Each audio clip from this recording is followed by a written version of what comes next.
Welcome to the show. I'm your host, Sean Lang, and I've spent the last several years building and operating a digital agency that has now grown well past 50 people, and this has definitely shaped how I think about the decisions that really start to matter once things get complex. Today is a solo episode, and this one, I have to be honest, might feel a little harsh to some of you. These are some really, really important learnings that I've had over the years. Growth is often difficult. Growth is often painful. Now, what am I even talking about? So, as many of you know, in addition to running the podcast and working in my agency, Social Commerce Club, I also coach a small handful of agency owners one-on-one. And agency owners generally come to me because they are having trouble with something. It's usually operations related because I'm a former COO. And they're usually struggling with, overarching. It's usually I'm trying to scale the agency, but I can't. And I think it's because operations are a mess and I don't really have a system to manage people. And my cash flow is crazy and I don't know who I serve. It's a laundry list of reasons why the agency is struggling. And from a surface level, this is true. There's going to be a number of things that are either underbuilt, underdeveloped, or not in existence at all. And so they come to me and they want me to help them to build this. They want me to help them to create the system, install the system, manage the system, understand how to run it. And this, at first blush, when we work through this, it feels like a win. Right? Oh, I didn't know how to keep my team accountable. Well, now, Sean, you've helped me to install systematized accountability, and now I can help keep the team accountable.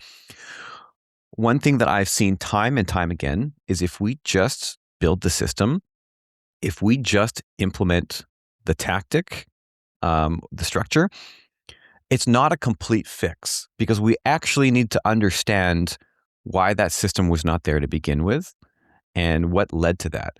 Now, I often use the analogy or the metaphor on this podcast of, in order to put systems in place, it's kind of similar to, nobody wants to slow down and actually, no one wants to slow down and do the work. And so it's like if you're in a bicycle race and you have flat tires and you're pedaling as fast as you can and you're not going nearly as fast as everybody else, and someone says, well, you just need to stop and pump up the tires and then you can go fast. And then you as the agency owner says, well, I don't have time to slow down. I need to win this race. And it's like, yeah, but if you would take the time to pump up the tires, then you'd actually be able to get back on your bike and ride 5 times as fast and possibly even win the race. And so that is kind of that's the example I'd like to give. And that's, building systems and that's creating the structure and that's doing the hard work to do these things. But the other piece that we fail to consider is, what if we never learned to ride the bike to begin with? Then fixing the flat tires still doesn't help. You're just going to get on the bike and you're going to fall off the bike, or you're going to ride in a very inefficient, shaky way, and you're still not going to win the race. So you need to learn to ride the bike. You need to put air in the tires, and then you can win that race, or then you can at least ride that bike effectively. So the really, really harsh thing here that I want everybody to understand is that you have the agency that your current activity, that your current commitment, that your current output deserves. The way that your agency is functioning right now, even if it's very, very difficult, if it's very, very bad, unfortunately, the hard thing here is that is a reflection of you and how you have built it. Now, this isn't all bad. This just means that we actually, we really need to step back and not just look now at these systems we need to put in place and these tactical fixes, but we actually need to look at ourselves, at the agency owner. This is so incredibly critical. And I want to start this by saying that my agency journey has been 8 or so years now. And looking back, I can see that so many of those years that were difficult, they didn't need to be nearly as difficult as they were. But I was so blind to the fact that there were certain things that I was just not prepared for and that I was avoiding and that I was not dealing with. And this goes right to a root self sort of thing. Because if we ourselves show up in a different way, it changes how we show up in the agency. It changes the types of questions that we are comfortable asking of ourselves and asking of others. It changes the types of interactions we'll have. It changes the entire direction. And so I thought that it would be very, very helpful for this episode to just go through this a little bit more in detail. So to recap quickly before we get into this, your agency isn't broken, but it is behaving exactly as you have trained it to behave. That should make sense, right? So we're actually going to look at a mirror. The agency is a mirror of us, the owner. So let's pick one symptom first. So a symptom could be, ops are chaotic, or nobody is accountable, or it doesn't feel like we have a culture, or clients keep churning, or I, the founder, I'm stuck in delivery. So pick one of these for yourself, and I'm just going to walk you through how we kind of go through this sequence here. So we want to name the symptom, but without any storytelling. So the question is, what is happening, and what is observable, and what is measurable? What's the pattern? So not the worst day, not the best day, but what overall is the pattern? What is the frequency? How often is this happening? And then what is the cost? And we don't want to just look at money, but that could be money, time, stress, client churn. Now we want to look at your fingerprints on this issue as the founder. Okay, so the question is, where does my behavior directly create this or allow for this? So what do I do that makes this more likely? What do I tolerate that keeps this alive? What do I avoid that would fix it? If your agency has a persistent problem, you, the founder, you can't point externally. We're pointing at you. You, the founder, you're either creating it or you're protecting it and allowing it to exist. Now we want to identify the belief that is allowing this to happen. We're going to call this the winning belief, the thing that is winning over and allowing this to happen. So what belief makes my current behavior feel rational? Some examples of winning beliefs here would be, if I don't do it, it won't be right. I mean, I've said this a million times. All my clients have said this a million times. Here's another one. It's faster if I just handle it. Or keeping people accountable will make people quit because they can't handle it. Or maybe we just can't afford to invest in operations yet. A really common one I hear, and this is so misguided, but it's super common, is culture is just fluffy. It doesn't mean anything. It doesn't actually drive results. Another really common one that drives founders crazy is this belief that my team should just get it. People should just get it. So the other thing here is we need to ask, what belief would I have to stop believing in order for me to make these changes? So now let's expose the hidden payoff, right? So what do I get to keep if this thing keeps staying broken, right? Now we're going to get kind of deep here. This would be things like, well, this means that I get to feel needed.